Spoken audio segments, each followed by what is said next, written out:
मलाई अमेरिकामा बसेर जागिर खाएर त्यहाँ चाहिँ त्यो जागिर खाने भनेको पनि सजिलो छैन। त्यहाँको जीवन बिताउनु भन्दा गाउँमा बसेर गाउँलेहरूको काम गरेर गाउँलेहरूले जे जस्तो दिन्छन् त्यही खाने होइन।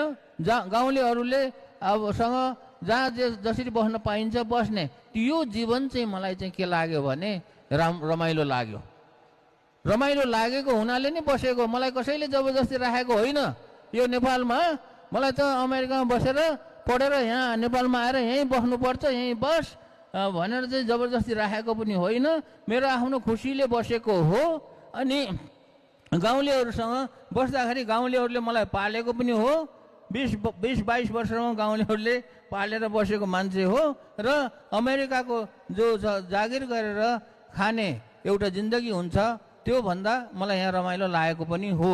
अब यसमा खास गरी कुरा के छ भनेदेखि कति मान्छेहरूले र अधिकांश मान्छेहरूको सोचाइ के छ भनेदेखि अमेरिकाको जीवन विलासितापूर्ण छ, सुखपूर्ण छ भनिन्छ।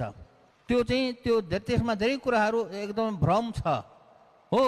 विलासितापूर्ण छ, कारमा चढेर हिँड्न पाइन्छ, राम्रो घरमा बस्न पाइन्छ, तर घर त्यसै आउँदैन, त्यो कार त्यसै आउँदैन।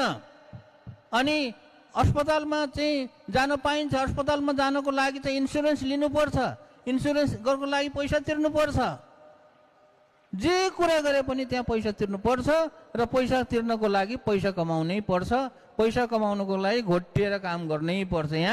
यहाँ गाउँघरमा बस्ने हामीहरू नेपालीहरू, साधारण नेपालीहरू भन्दा अमेरिकामा बस्ने नेपालीहरूले चाहिँ दोब्बर घोटिएर काम गर्छ र पो विलासितापूर्ण जीवन भयो। मिठो खान पायो, राम्रो लाउनु पायो, राम्रो घरमा बस्न पायो, राम्रो कारमा चढेर हिँड्न पायो। तर त्यो त बाध्यता पनि त छन् त्यहाँ।